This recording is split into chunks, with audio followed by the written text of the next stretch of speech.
Yun, hello mga kaibigan, magandang buhay. At meron na naman tayong panibagong sharing, ano. Ito ay Extreme 32 inches. Dinala ito sa akin ng may-ari, wala daw, may power siya. Nag-on naman yung kanyang standby, pero wala siyang display. Sabi ng may-ari, meron daw itong sounds. Tingnan natin yung model.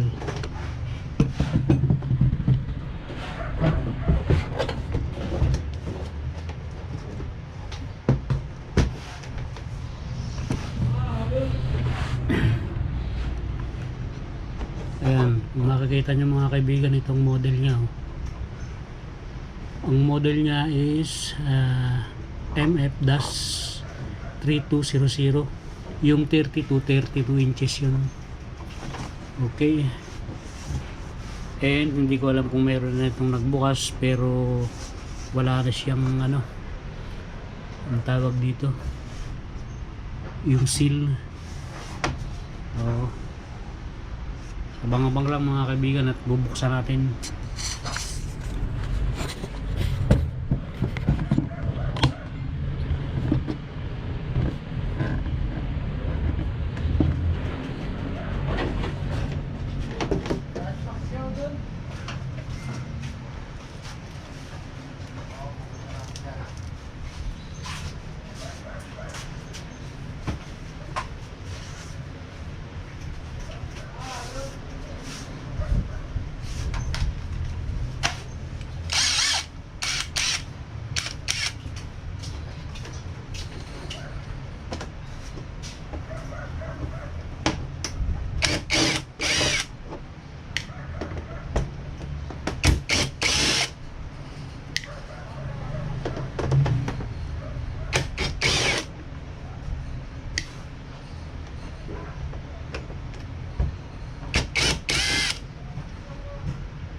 So, yun mga kaibigan, nabuksan ko na, no? So, as a visual inspection natin, meron na siyang lumubong capacitor sa papuntang parting output. Ayan, no? Siyempre, walang output yung ating backlight yan. Sigurado na yan. Ano? At check up pa natin yung iba, baka sira itong diode. Minsan diode ang nasisira o kaya yung mga regulator. Pero titingnan natin kung meron siyang secondary. For sure okay yung kanyang primary kasi may power siya Pero tingnan natin kung meron siyang output voltage dito na 12 volts, tsaka dito sa kanyang diode. Pero testingin muna natin kung umiilaw yung kanyang backlight. Tingnan natin sa backlight tester ko.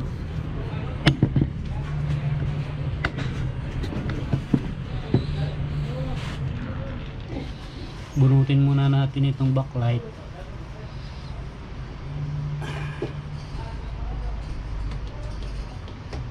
Yan.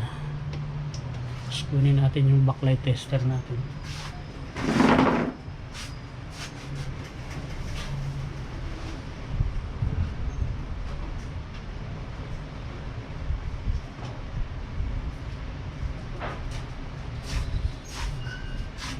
So yun at napaka-importante talaga nang meron kang backlight tester, ano. So check muna natin. Sasaksak ko na. Ayan. Buti papatayin muna natin itong ilaw para makita natin kung merong feedback.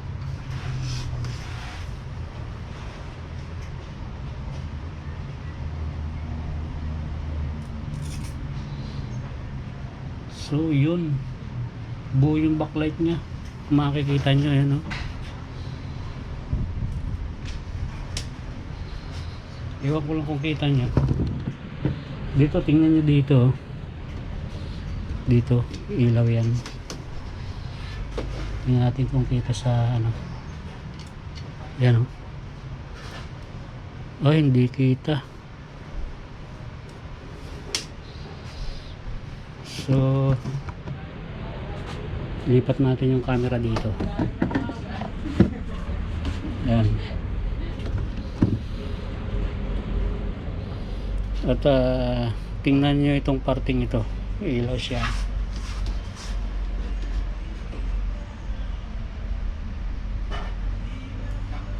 Yan. Siguro na makita nyo, no? Umiilaw siya. So yun nga pala mga kaibigan, ano, hindi ko napakita sa inyo yung ano, kung meron ba siya o wala. Ito binuksan ko lang siya, tapos nakita nga natin meron ditong bloated na capacitor, ano. Ito yung saksakan nya. Ito, saksak natin. Yan, meron siyang power. Yan, yan, oh.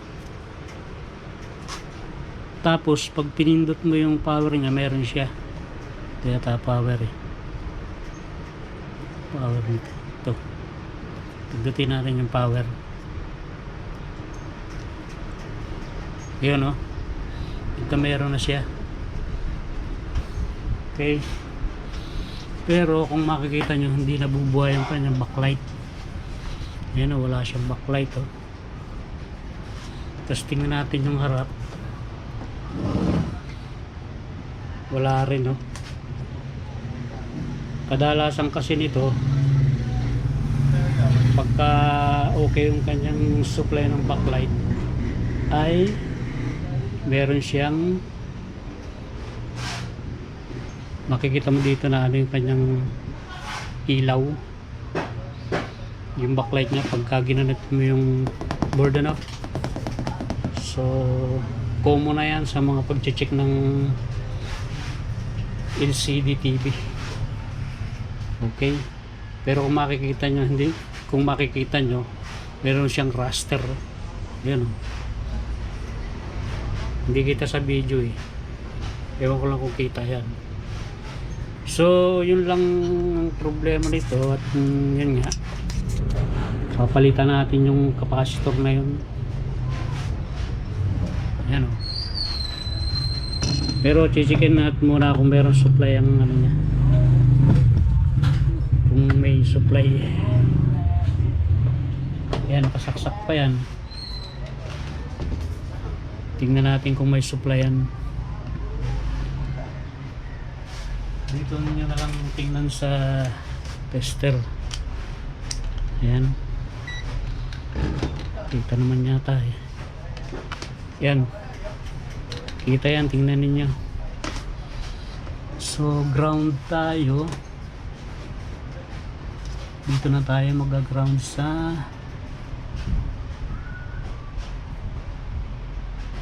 dito. Tingnan natin kung may output ito.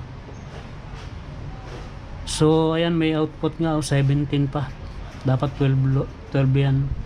Siguro baka gawa nitong capacitor na ito. Ito namang diode 20, meron siyang output na 20. Oo, tapos din sa kanyang backlight mismo, yung supply na yung output is 20. So dapat mataas yun, So ating babaklasin na muna yun, papalitan natin yung capacitor na yun. Okay, at hanap lang tayo ng kapalit nyan. Titingnan natin yung value.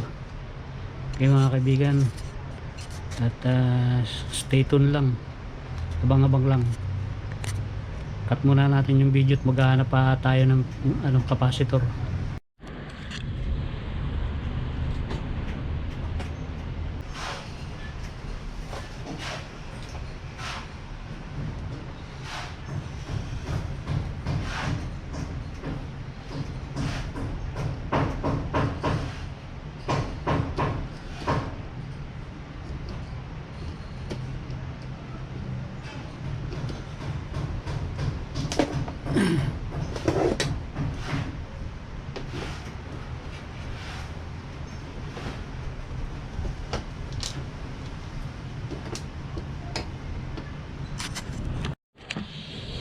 So ayan, naka na,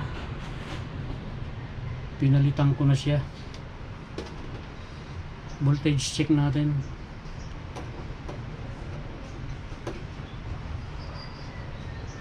$12 volts, naging 19 volts dito sa diode, 18 volts dito sa regulator, 19 volts. Try nating bunutin ulit. Yan. Tapos isaksak natin yung backlight kung magkakameron siya.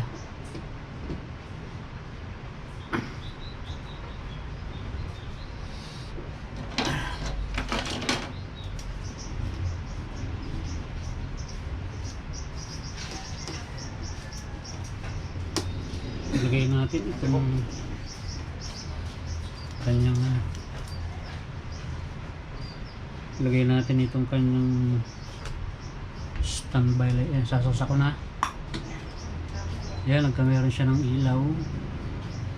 Buhayin natin. Oh, yun, nabuhay na. Yun, nagkameron siya ng backlight mga kaibigan. Ayan, kitang kito. Ayan, buhay siya, oh. Kulay blue yung ilaw. Ayan, patayin natin yung ilaw para makita nyo yung backlight. Ayan, oh. Meron na siya. Subukan nating patayin. Ayan, patayin na siya. Ayan, oh.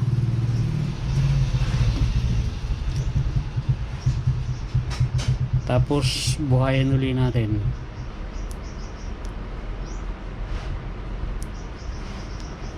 Sa kabila pala, buhayin natin.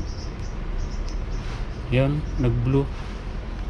Ayan, o, meron na siyang backlight. So tingnan kaya natin. Wala pa pala itong hindi natin makikita. Teka, ilalagay ko lang yung kanyang LVDS, yung monitor. Okay, patayin muna natin ulit. Ayan,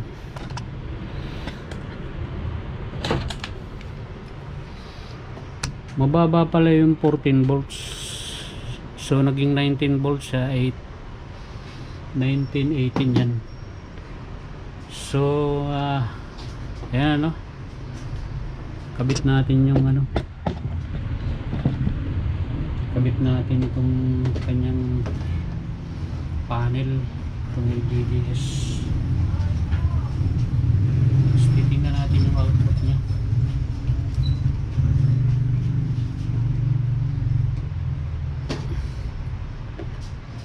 Okay, lagay ilaw. Pangbukas natin. So ayan, sasaksak natin.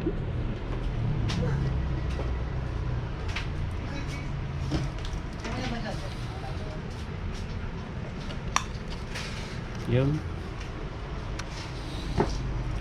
kung meron siya ng ilaw, buhayin natin. Yun, buhay na. Meron na siyang backlight.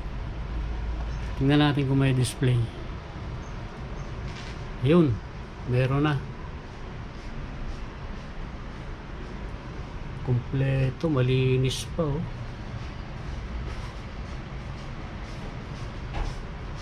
So extreme nga pala ang tatak nito, no? Extreme. Yan.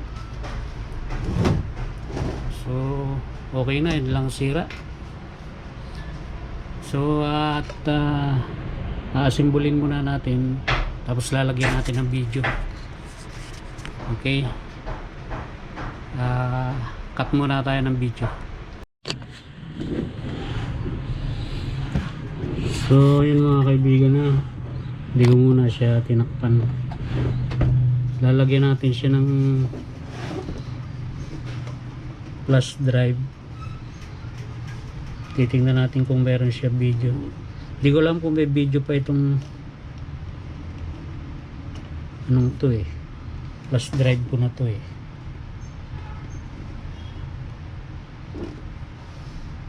Saksak natin. Ayan.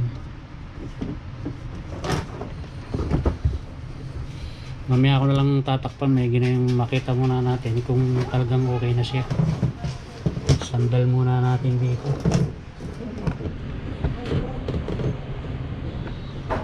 Ayan. Meron naman siyang, ito naman yung indicator light dito. Ayan. Gamitan na lang natin siya ng remote control. Okay, saksak natin.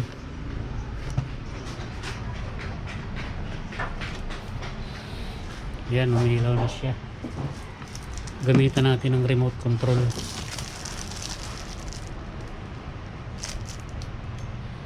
Yun, umilaw na. Yun, meron na. Extreme. Tingnan natin yung kanyang sa USB.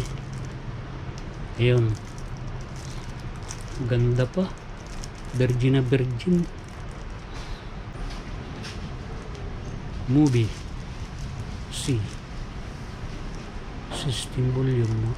Parang wala wala ako ditong movie.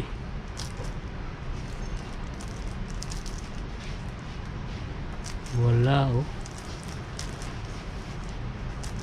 nabura ko yata.